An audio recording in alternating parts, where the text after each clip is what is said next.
Hello everyone, in this video we are going to discuss about overview of the brain. It will be a kind of introduction. So this is the skull cap, and we need to remove the skull cap to see the underlying brain. So let me just open it, and this is what we have is the brain. Now it's just to give you an orientation about how it is lying within the brain box. We have removed the dura mater, and just this is to show you how it is lying deep inside. So this is the brain, and as you have seen just now that there is hardly any space left once we put it inside.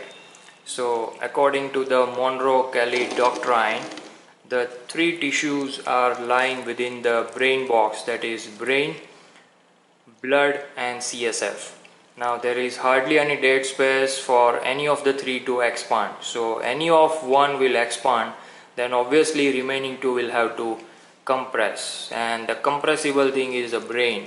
So suppose if there is an accumulation of the blood, then this brain tissue will get compressed, or if there is an excessive CSF inside, then again this brain tissue has to compress. So that is Monro-Kelly doctrine. Now as I told you, we have removed the dura, so what we see is a thin pia mater all around covering the brain. Say this is a pia mater, and some of the blood vessels, cerebral blood vessels, are visible from the surface. See this. Now let's just see some of the measurements of the brain. So it is bit heavier. So what is the weight? In an adult male, on an average it weighs 1400 to 1500 grams, and in an adult female, on an average it weighs 12 to 1300 grams. Now just imagine this much heavy brain we need to hold over our cervical spine, along with the skull, along with the soft tissue, along with the blood, along with the CSF. Now just imagine, let me show you cervical spine. This is the cervical spine. Okay, so smallest vertebra out of all are the cervical one, and they have to carry this much of weight. So it is approximately weighing one brick. Now just imagine we need to carry a brick all along all the time while doing different activities. So to get rid of this much of weight, what is needed? We need to literally float this brain in the CSF. So all around brain and spinal cord, and within the brain and spinal cord, within the cavities, there lies CSF. That is a watery fluid, and literally this brain and spinal cord are floating in the CSF. So what happens with the CSF? The effective weight over the spine will reduces. It reduces to just 50 grams. I'm repeating, just 50 grams. Just imagine, from 1.5 kilogram to just 50 grams. So that is the importance of having CSF, and that is the importance of floating of the brain within the CSF. Now let's discuss some of the fascinating facts of human brain for its functionality. So as you know, it is just 1400 grams, that is equivalent to 2% of the body weight. But how much blood it needs, that is on an average 1/6 of the total cardiac output. That is 750 ml of blood per minute. That is 45 liters. I'm repeating, 45 liters of the blood per hour, and per day you can calculate. So just imagine the functional significance of the brain. Again, it needs 1/5 of the total oxygen requirement of the body. Okay, 20% of total oxygen needed from entire body is to the brain. Now let's overview parts of the brain. Developmentally, it is divided into forebrain, midbrain and hindbrain, or we can say prosencephalon, mesencephalon and rhombencephalon. So overall, if we see, it is having cerebrum, See, this is the cerebrum, posterior-inferiorly cerebellum, see this, and here is the brainstem, okay, midbrain, pons and medulla. This medulla is continuous with spinal cord.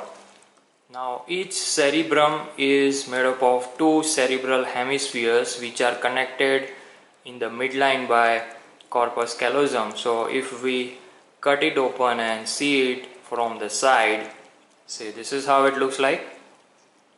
So now you can clearly make out this is the cerebrum, cerebellum and brainstem made up of midbrain, pons and medulla, and similar thing you will see on the left side.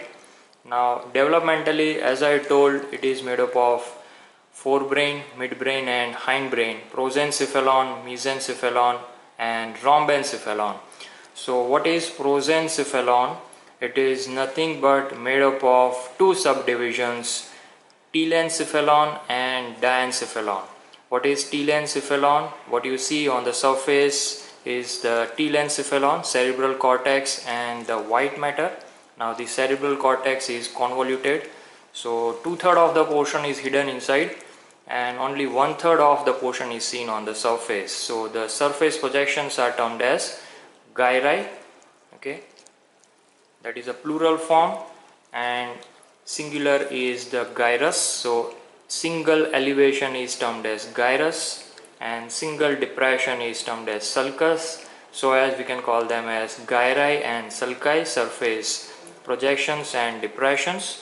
And it is just because the surface area is 2200 square centimeters and that needs to be accommodated within this brain box. So obviously it has to get convoluted upon itself to make it compact enough to accommodate within the brain box.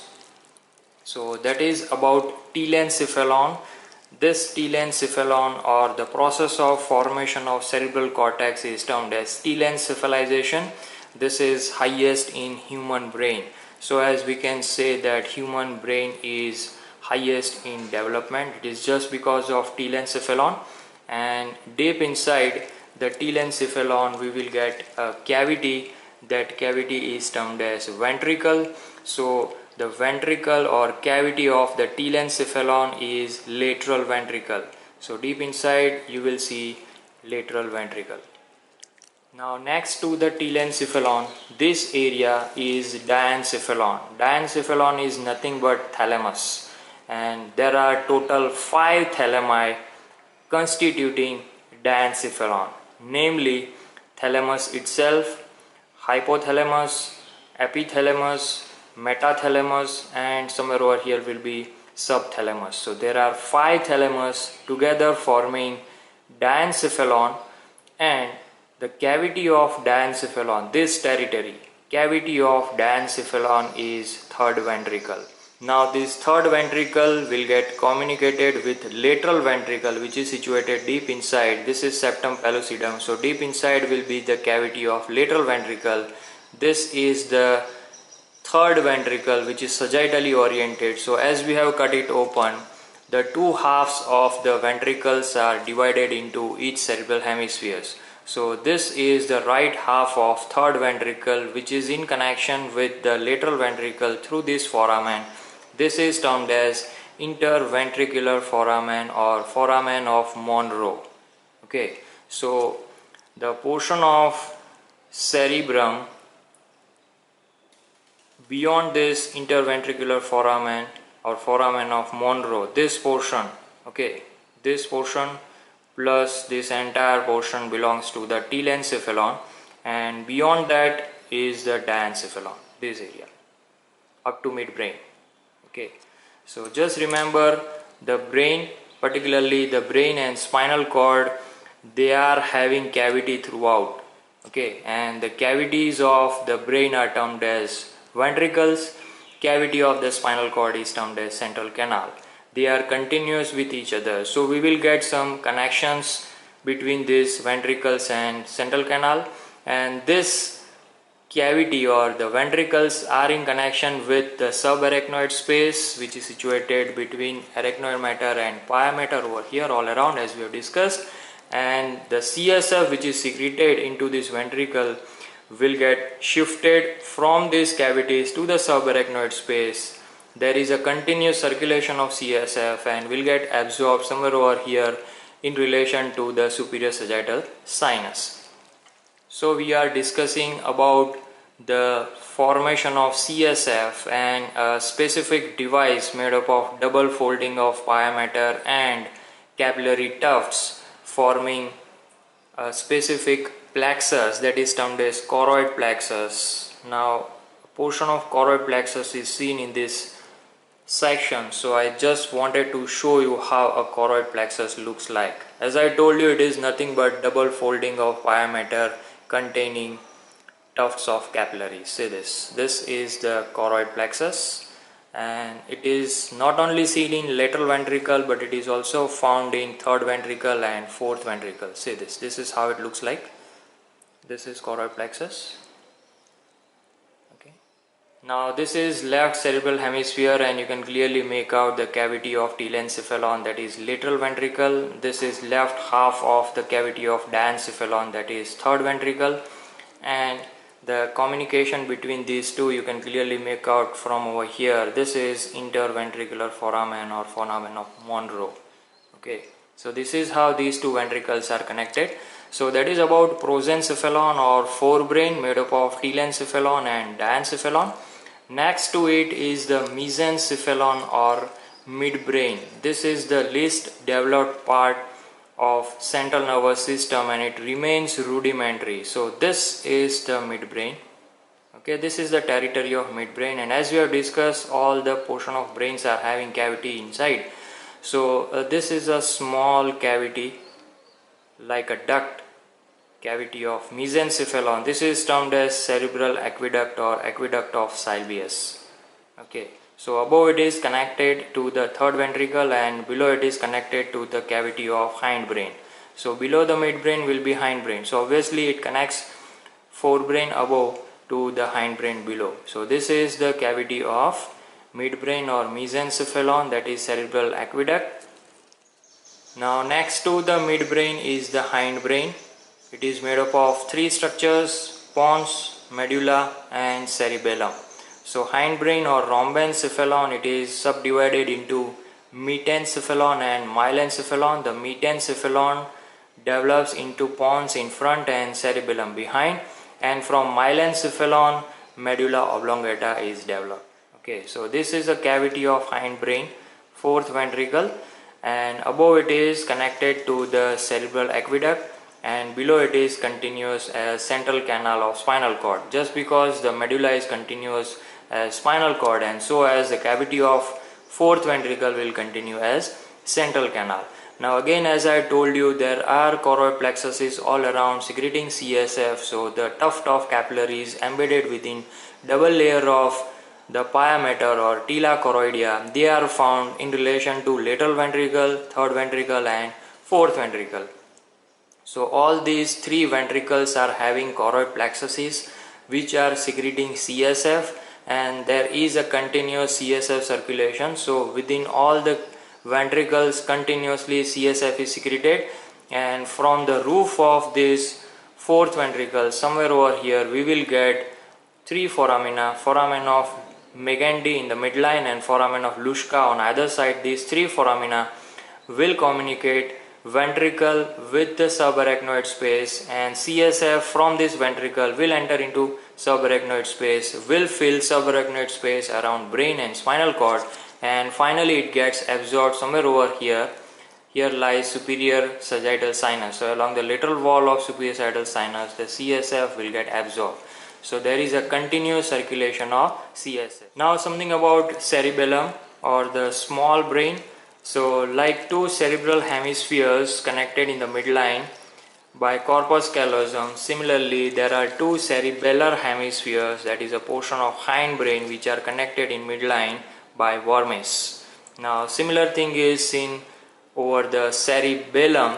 So this is a cerebral cortex which is having convolutions the cerebellar cortex is also having similar kind of surface irregularity. So there are some surface projections and there are depressions.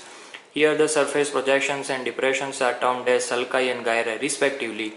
Similarly, the surface projections and depressions over the cerebellar cortex are termed as folia and fissures.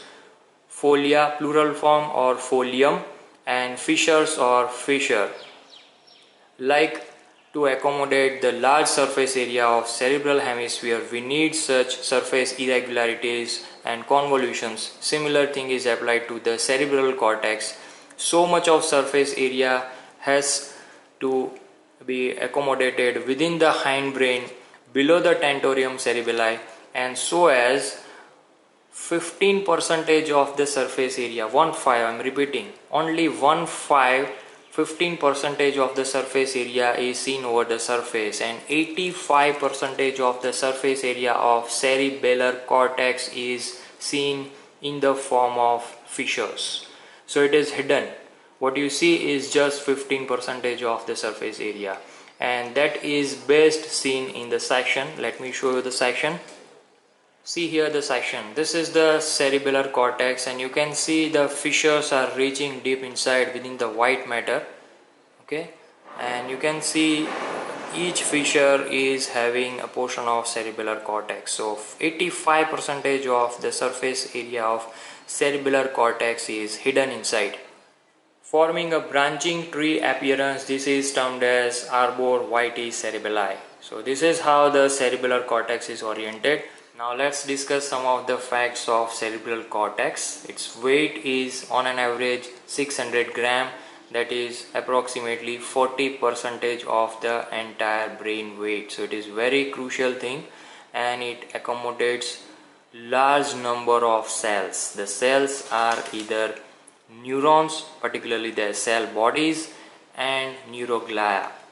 So on an average, entire cerebral cortex accommodates 10 to 15 billion neurons, and the neuroglia are 5 times to the number of neurons, that is approximately 50 billion neuroglia.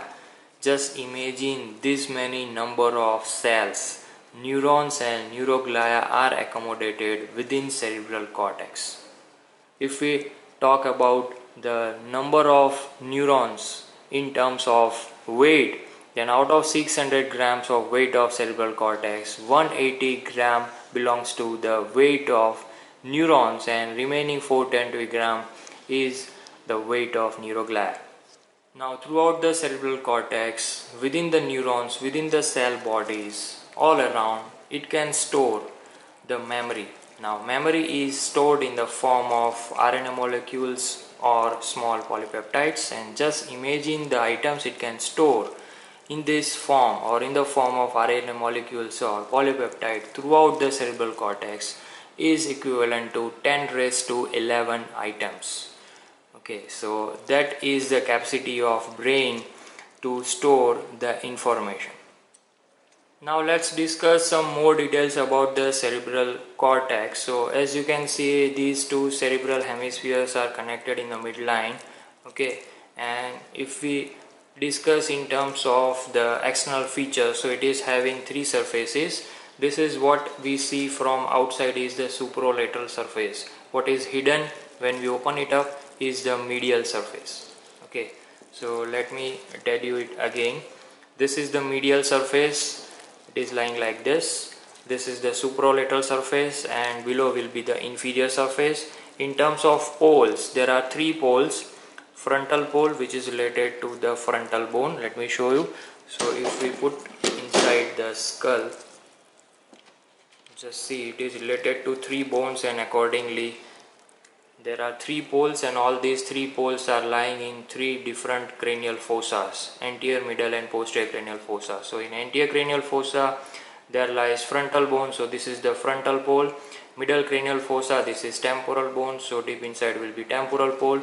And in posterior cranial fossa, this is occipital bone, so deep inside will be the occipital pole. Let me show you again. So this is frontal pole, temporal pole and occipital pole. So it is having 3 surfaces and 3 poles. plus it is having different lobes like frontal lobe, parietal lobe, occipital lobe, temporal lobe, and deep inside will be central lobe or insular lobe, okay, which is hidden.